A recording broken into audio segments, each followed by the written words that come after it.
So on behalf of the class, whatever activity we're gonna do with the objects. So in case we need to define any particular student, so we create, say I'll say a student named Charles. So we'll say student Charles is equal to new student. So now we've identified a particular student whose name is Charles, and we can accordingly say whose reference is Charles, and then we can accordingly assign different values that are very specific to the student Charles. We can say Charles dot name is equal to, say, Charles Matthews. We can say Charles dot roll number is equal to 123. So whatever data that is very specific to this student, we can assign them values through the object. So instead of a specific class, we have a specific object. So what essentially this object does, and what essentially are the various parts of this declaration. Now let us go into this. Now when we declare an object for a class, now this is essentially the type of the object. So I'll just segregate different things. We'll just put down, say,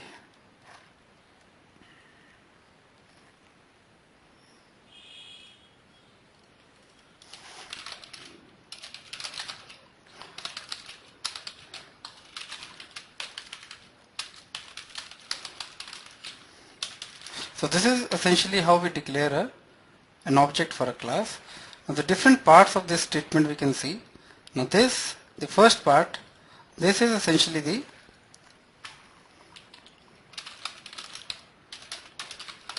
type of the object. Then we have Charles, which is essentially the reference to the object. Then we have the new operator, which is used to assign memory to the object.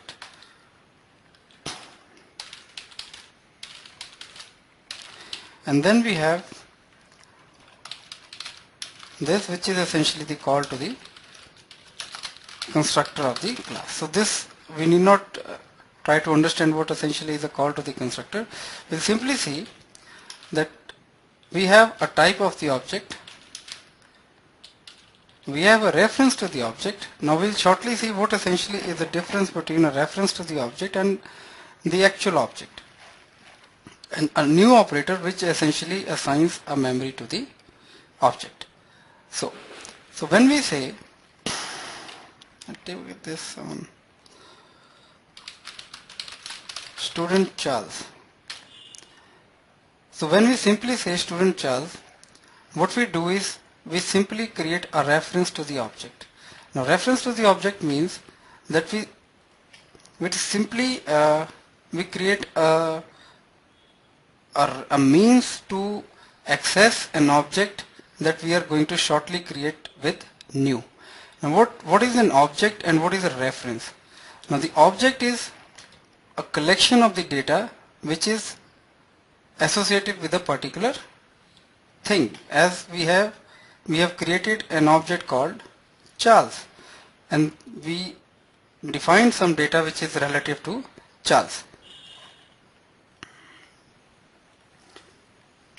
So any location that stores all this data is the location, or is what we refer to as the object.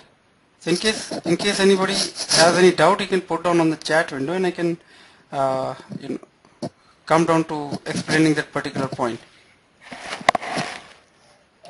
Yeah. No, I'm new to Java, but I'm more or less following your arguments. Yeah. Thank you. Yeah. So if we see this in two steps, this is what creates a reference to the object, and this is what creates an object and assigns a reference to the object. So if we have an object, say a television, and we have a remote to operate a television, then we can say that the television is the object and this remote is the reference to the object. So you operate the television through the remote. So this is the only way that you can operate the television. So what essentially we have done in Java is that there is no direct approach to the object. You cannot approach an object directly, rather you have to do it through the reference. So instead of, say, this is an object, this is a reference, and this is where we are. So in case we tend to access the object, we have to do this through the reference to the object. So this object is essentially a collection of all the data which is related to Charles. So as we have already defined some variables, say its name and roll number, so those all values are stored at this location. So we'll say there is a property called name, there is a property called roll number. So this is a memory location where you have all the data which is related to Charles. And this is a reference which we use to access all the data that is stored at this location. So instead of giving a direct access to the user of accessing the data, in Java we have done this through a reference to the object. So we don't access the object directly, we have to do this through the reference. So in a way we can say that reference is the only way that we can access this data. In case there is no reference to this object, you cannot access the data that belongs to this object. So as long as there is a reference to any object, you can access all the data which is related to this object. So as soon as if we say Charles goes to null, so this essentially means that this reference Charles now refers to no object. So this pointer now goes. So now Charles simply becomes a reference with no attachment to any object. So in order to have any attachment with any object, you need a statement this, and in case you make it simply refer is to null, this means you have detached the reference from the object. So by simply referring the reference to null, we detach the object from the reference. And in case I create another reference, say Charles 1, and I say Charles 1 is equal to Charles. So what this line has done is, it has created another reference to the object. So we have another reference by the name of Charles 1.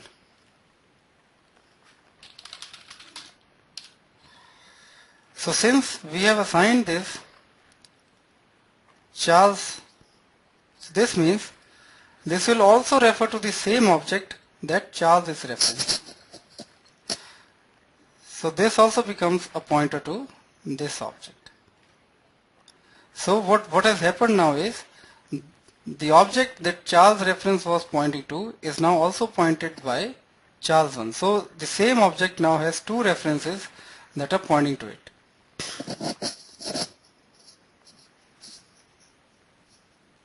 So I'll just remove this since it is now pointing to this. Right. So as you can see, one object can have a number of references, and in case now even if we remove one reference, if I even say now Charles is null, so this will mean that Charles now is not associated with this object.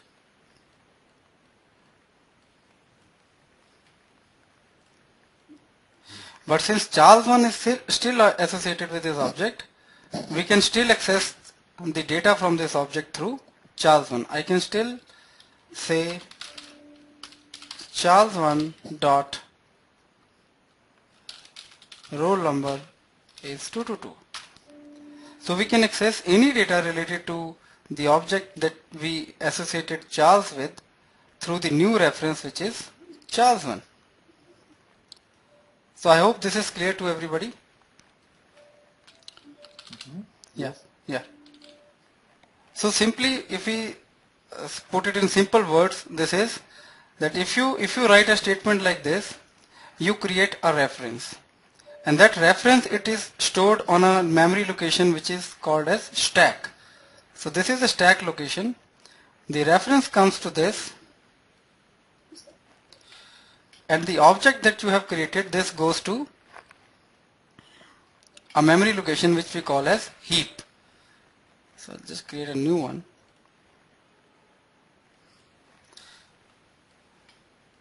So this is the stack, this is the heap. So when you create a reference, it is stored on the stack.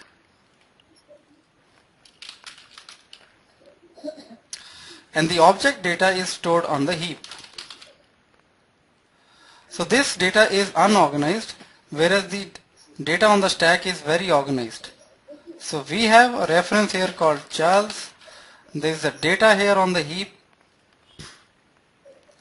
and this data it points to this reference, it points to this data. So all references, they are stored on the stack, all object data it is stored on the heap, and the references on the stack, they refer to data on the heap. So in case there is any memory location to which it, suppose I say the memory location is 11001, any address on the heap. So this address it is stored on the stack reference, so it knows which data it has to point to. So when we say Charles is null,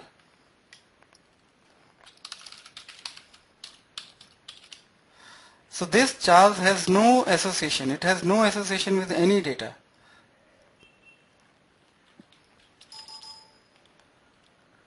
So this pointing it nullifies, and Charles simply remains a plain reference.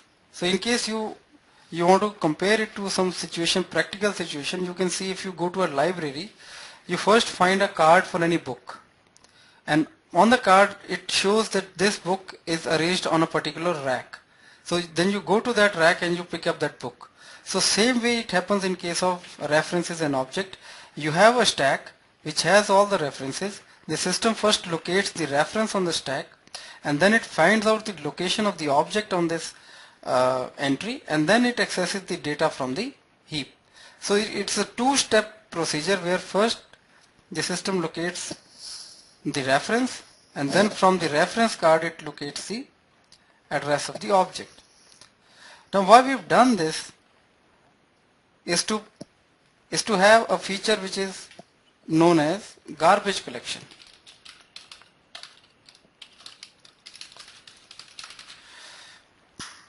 Now in case there is any object on the heap which has no reference on the stack, so that simply means that this object cannot be accessed. So in case I have no entry of this memory location anywhere on any card on the stack, so this means this object cannot be accessed by the user. So this object will be removed by the system when the memory becomes short. So this is automatic in Java, whereas this has to be manually done in case of C, C++ using destructor. So this is why we have a two-step procedure in Java for accessing the object data, whereas the same data it is available on the stack in case of C++. So I hope this point is clear of reference as well as object. Right? So is it clear? I can make out. Can you put on the chat in case any point is not clear? Yes, okay? Okay. So we've just seen how we can create an object for a class, how objects can be referred to other objects, and how we can remove a reference to the object, how we can detach a reference from an object by simply making it refer to null. Now let us see how we can define methods. What are the return types of methods? how to work with return types. Now if we declare a simple method, say add, that adds two numbers,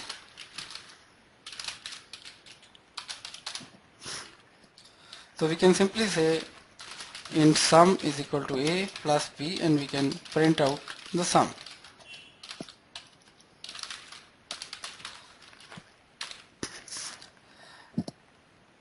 Now this is what we call as method signature. What essentially the method signature contains? It contains a return type.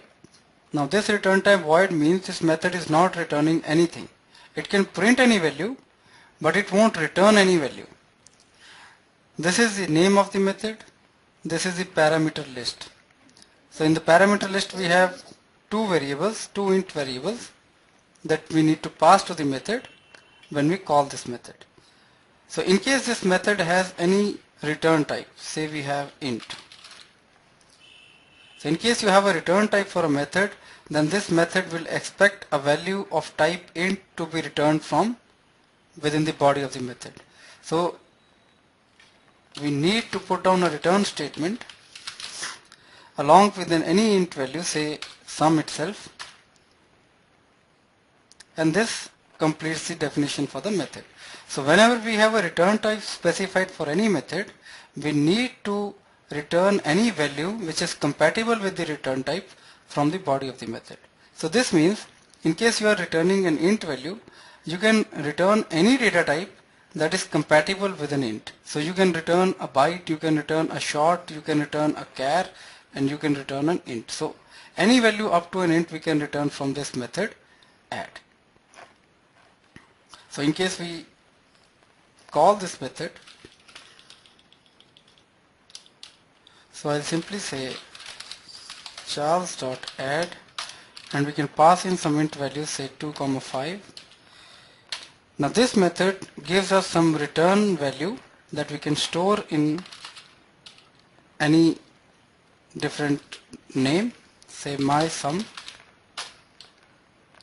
and then we can print this value to check if it comes in consistence with what is expected. So as you can see, our sum comes to be to 7, and then we can check if this value comes to be 7. So it comes to 7. So this is how we can return any value from a method. Now you can have same name of methods with different parameter lists. Say I can have a void add with two ints, I can have a void add with a single int, I can have a void add with a float, and I can have a add without any parameter.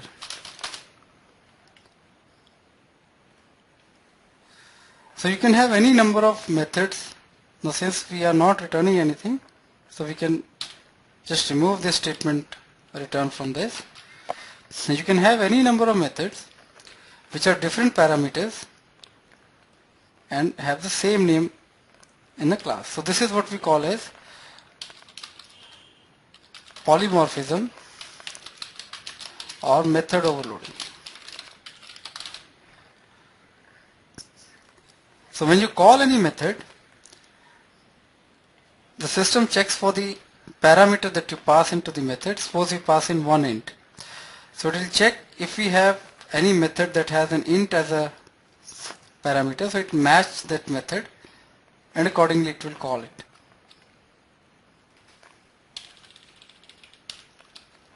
So since we have now called a method with only one int, I'll just put on a print statement so that we can know.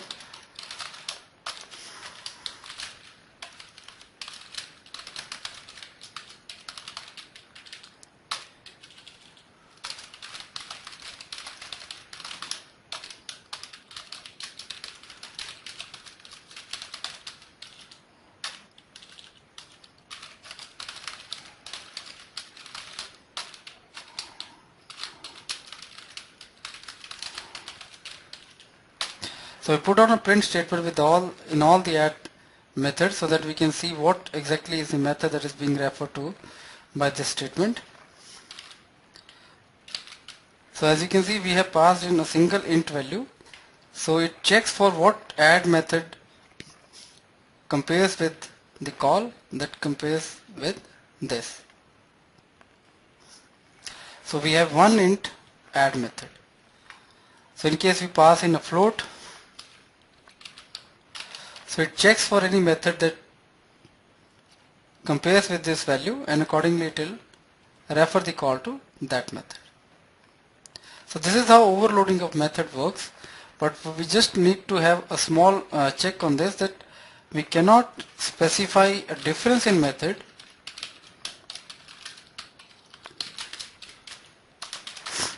in case there is only a difference of return type. So as you can see, this method is exactly same to this, except there is a change of return type. So we cannot specify a difference in two methods just on the basis of a return type, and that is what the system is specifying the error in this. We can have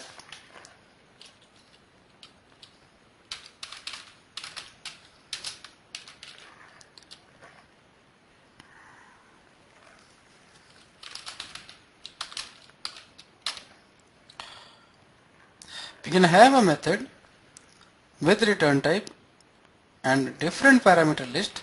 As you can see, this is not in clash with this add. It has two int values and it has an int as well as a float. So you can have two methods that have different values, then we can have a different return type. But for a same method, same parameter list, we cannot have different return types. And this is how we work with methods and different return types. Now as you can see, we have defined a method which say calculates the sum of all the parameters that we pass into this method. Suppose we also need to find out what exactly is the average of the numbers. So we'll simply say as the numbers are 2, we'll say int average is equal to sum divided by 2, and we can print that the average is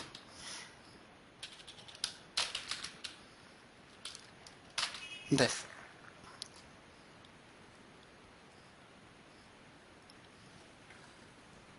So if I call this method,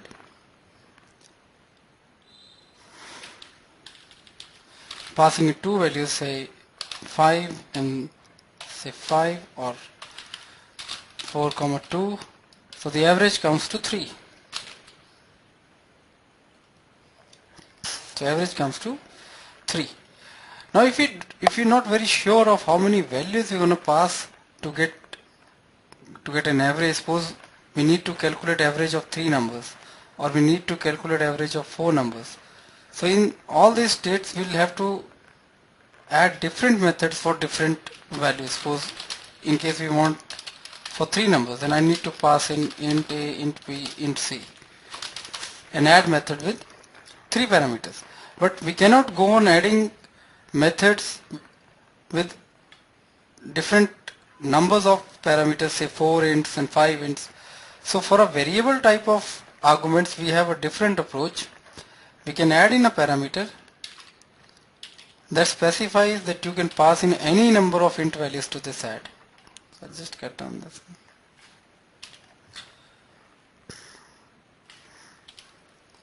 So let us just focus on this method. Now in case you need to pass in a variable number of parameters to a method, then we can declare it using a variable args option.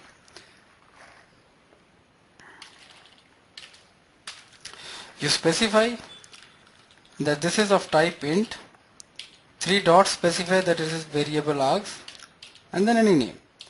Now when you pass in values through this, then we can say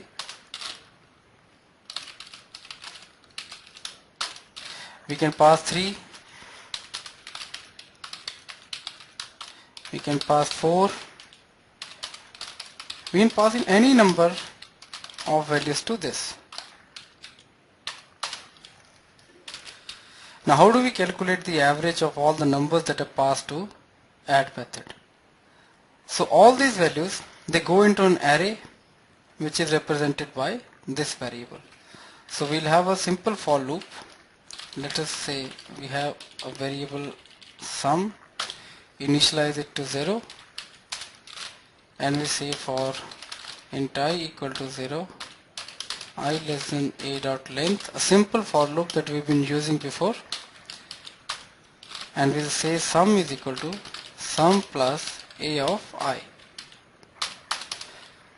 So we've added all the numbers to the sum variable, and now we have a lump sum total of what exactly is the total sum of all the values that we pass to add. So in order to calculate the average, we have sum divided by the number of elements that were there in the array, which is a dot length.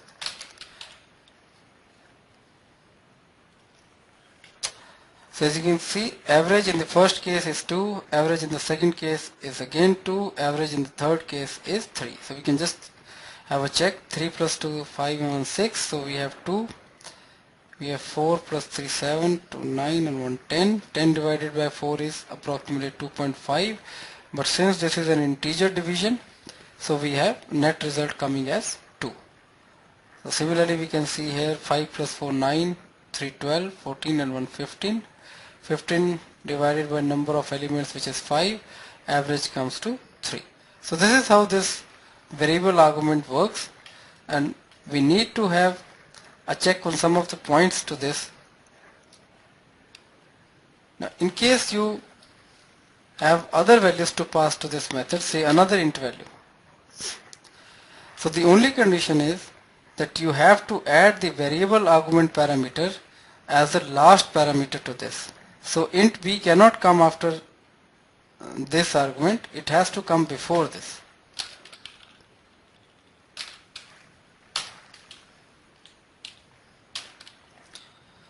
So this is how we'll write a method which has multiple arguments alongside a variable argument parameter.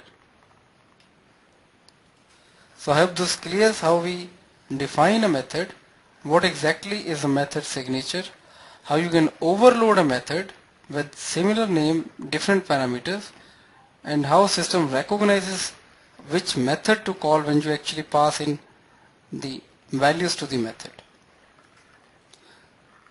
So next we'll see what are the different type of variables that you can define within a class. So as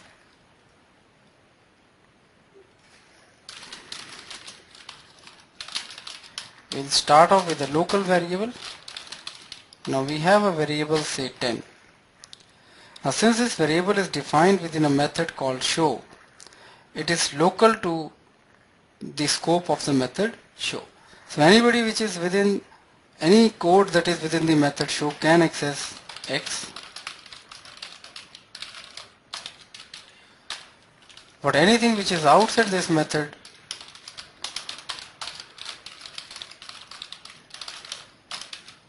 cannot access this variable X. So this can only be used within the premise of the method show and cannot be accessed anywhere which is outside the method show. So this we call as a local variable. So any variable which is defined within the scope of a method or which is defined within the scope of a loop, we call as a local variable. Now, the second type of variables are a sort of global variables.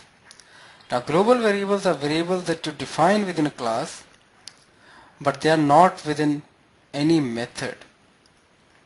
So variables which are roll number or name or class name or address or marks, they're all defined within the scope of the class,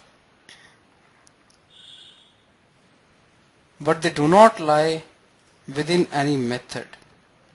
So these we call as a sort of global variables. Now Java has two kinds of global variables, one is instance and one is static.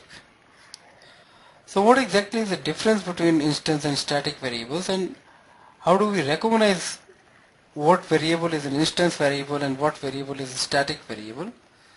And if you see, if there is no identification in front of any variable, this is an instance variable. So in case you have a static keyword in front of any variable, so this is a static variable. So this is how you can identify whether a variable is instance variable or whether a variable is static variable. So what difference it makes?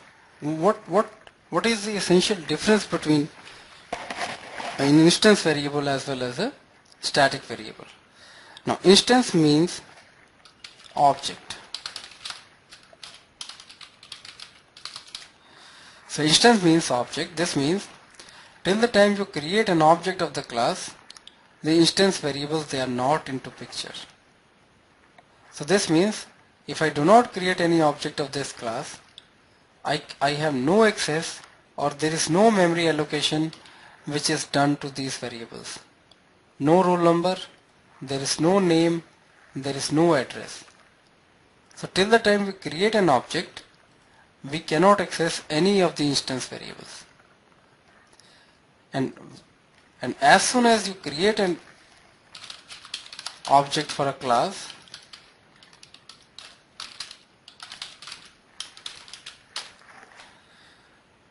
the system allocates memory to this.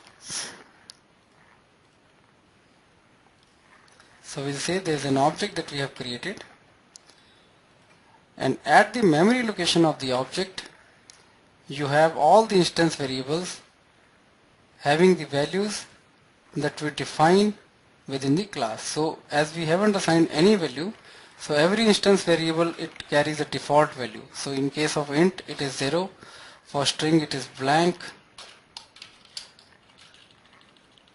So every instance variable will have a default value as soon as the system initializes it. So we'll have all these variables having their value at the location where the object is created. So we have something, we have a roll number assigned a value 0, we have a name which is blank, we have we have a class name, we have an address,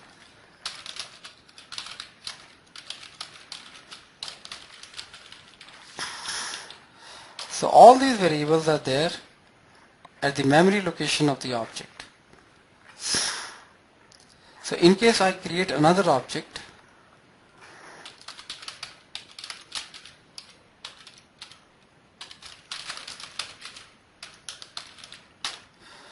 so another memory location is generated for this new object,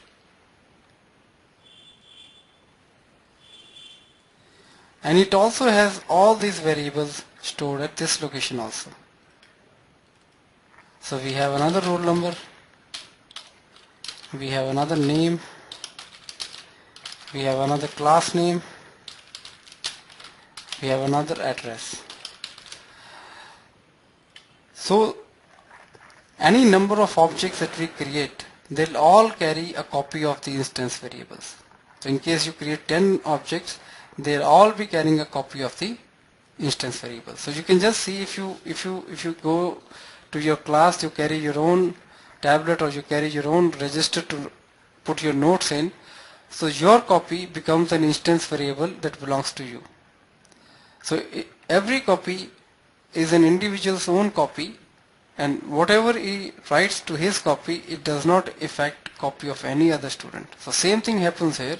In case I change the roll number of this to say 10 or any other value, say 9 or 20, so this doesn't affect the roll number of the other students. So if I manipulate this, say s1 dot roll number is equal to 20. So this initially was 0, we changed this to 20, so this now becomes, roll number now changes to 20 in case this is S1.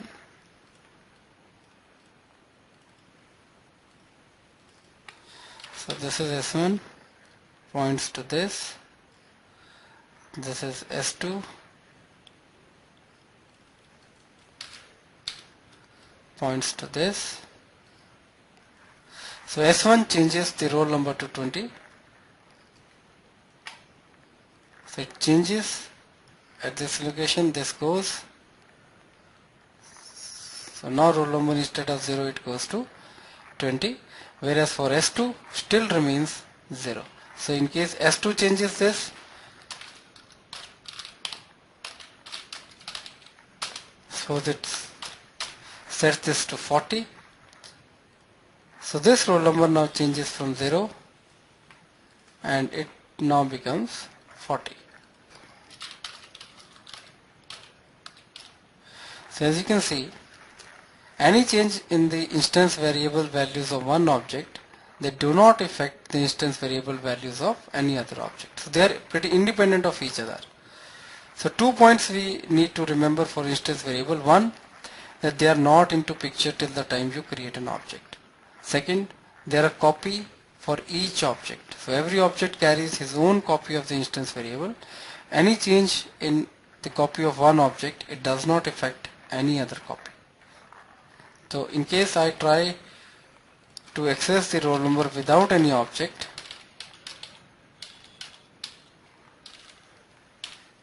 I simply get an error.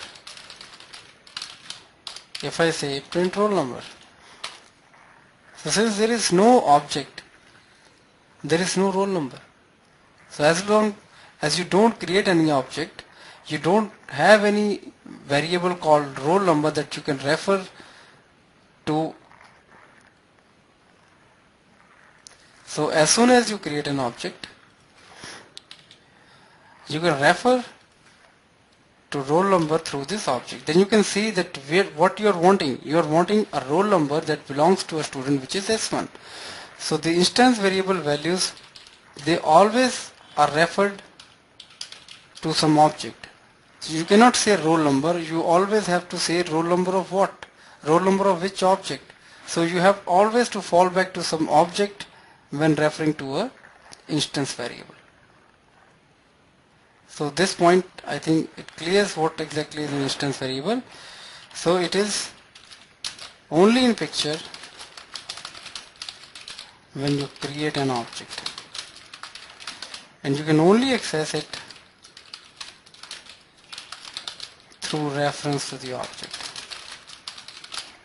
So in case there is no object, there is no reference variable, instance variable. So it is as simple as that. No object, no instance variable. 10 objects, 10 copies of instance variables. So every object carries his own copy, makes a change to his copy, does not affect any other copy.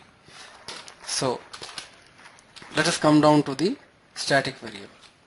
Now we have a static variable which is marks. Now static variable is a variable which is shared by all objects of the class. So in case I refer to this figure, suppose I have a variable called marks.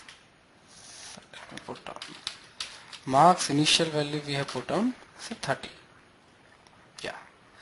So we have a static variable called marks. Value has assigned has been 30. So this is shared by all the objects. So this also refers to this value. This also refers to this value. So they are all referring to a common value for marks, which is a static variable.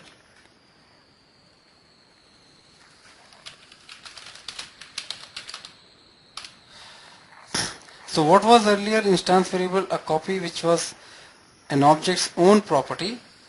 This is something which is shared property. So these all objects, how many in number, how many objects you can create for in class, what number can be there, they'll all be sharing a single copy for the static variable.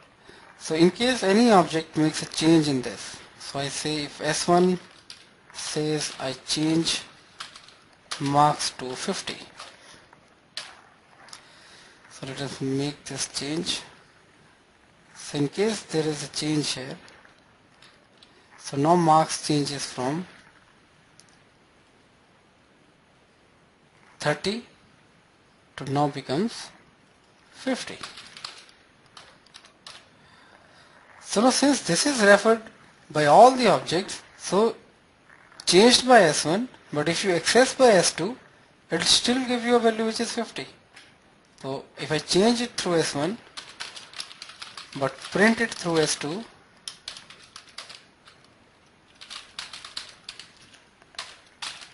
I'll still get 50. Okay, we just commented this statement. So in case I have two objects, I change through one, I print through the other, I have 50.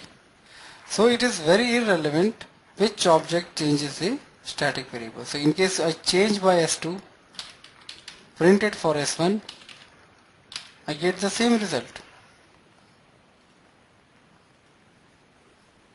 We again have 50.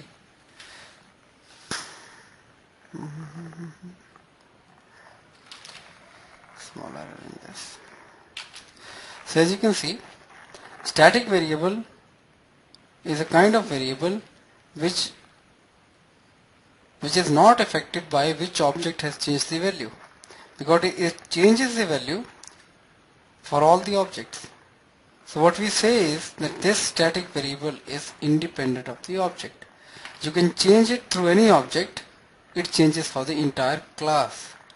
So we need not change it through any object. In case we do it in the same class, we can directly refer to marks and we can change the value of the variable. So that changes for the entire class. So in a way what we can say is static variable is one copy per class, and that is shared by all the objects. So whatever number of objects you create for a class, they all will be sharing a single copy for the instance variable. So however you change this value, it will change for all the objects. So you need not change it through the object, you can also change it directly, or you can change it through the class name.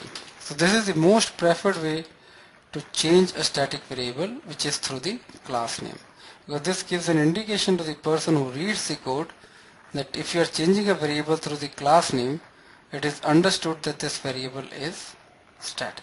So in case I change it through an object, I will not be able to make whether this is a static variable or an instance variable, because we can change an instance variable also through an object. But in case I write class name dot variable name, then it is very clear that this object, this variable marks is static. So this is the essential difference between a static variable and an instance variable, that static is one copy for the entire class. So if you create 10 objects or 20 objects, they are all sharing a single common copy. So they'll all be making a change to the same location, and rest of the objects will be sharing the same value, the same copy. Whereas for an instance variable, we have a different copy for all the objects. So all objects, if they make changes, they'll be making changes to their own copy, and that won't affect any other object's copy. Whereas in case of static, any object, if it changes the value of the static variable, it affects the entire class, it affects all the objects. So they'll all be referring to the new value if it is changed by any object. Let us see a small example of how we can see when this all happens. So what I have done is, we'll simply create a variable called x and initialize through a function, and I have a static variable y initialized through another function. So I'll define both of these functions, 1, 2. So as you can see, I have a function which is providing value to the variable x. So I'll put on some message that will give us an indication that x has been initialized.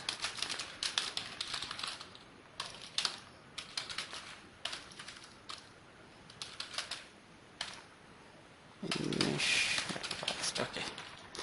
and we can return any value, say 5. Similarly, we can set in a message for the static variable.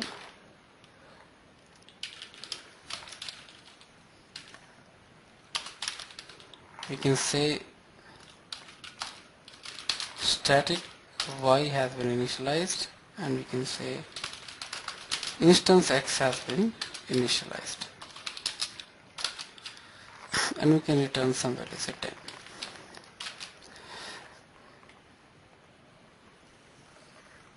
Let's altogether remove this. Okay. So we have an instance variable, we have a static variable, and we don't do anything within the main method. So main method is completely blank, and let us see if we get some output from this. You see, we still have an output which says the static y has been initialized, even though we haven't created any object within main. So main is as good as, a blank empty method. So still it generates a message which is y has been initialized. So even if you don't create any object for a class, the class will still initialize all the static variables. Now if I create an object for this class,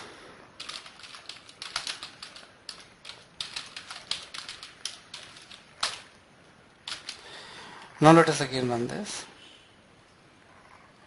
Now as you can see, we have static initialized, then we have the instance variable initialized. So as soon as you create an object, you can see you get a initialization message for the instance variable. As long as we did not have any object created, we did not have any message for the instance variable.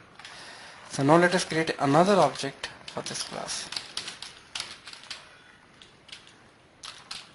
Okay, now we have two objects that we have created for this class. So as you can see, the static initialization is only done once, and that is before any instance variable initialization is done. So instance is done twice for each object. So once it has been done for S1, once it has been done for S2. So two initializations for the instance variable, one for each object, and a single initialization of the static variable which is for the class. So this is how instance and static variables they work. They have a copy when you create an object, and for a static it is there as soon as you load the class. So these get initialized before the instance variables. So static variables they are initialized before the instance variables are initialized, so they are the first to get the memory, because system does not have to check for any objects to create them. It has to provide them the memory as soon as the class starts.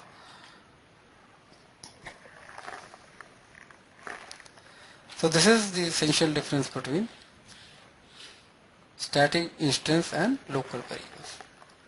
So similar to the variables, we have the methods. Now if we have a static keyword hooked onto any method, so this becomes a static method. So in case you have nothing in the method signature before a method, then this is an instance method. So I can put down.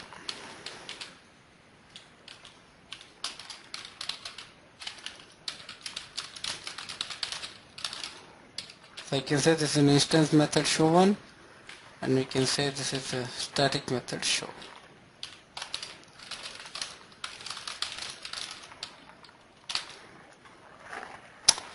So if you need to call this method show, what options we have? I can say show directly. I can say student.show, and I can say through an object show. So this is how you can call a static method within the same class directly, through the class name, through any object. So we get three calls to the same method. Okay. So we have show, static show, and show. So These are all the ways that you can use to call a static method. Now in case we need to call the instance method show1. So what we'll do is, we can't call it directly, this goes. We can't call it through the class name, this goes. We can only call this through an object. So this is the only way we can call a instance method. So this is how this completes. So this is how we can write a static method, an instance method, and how we can call a static method as well as instance method.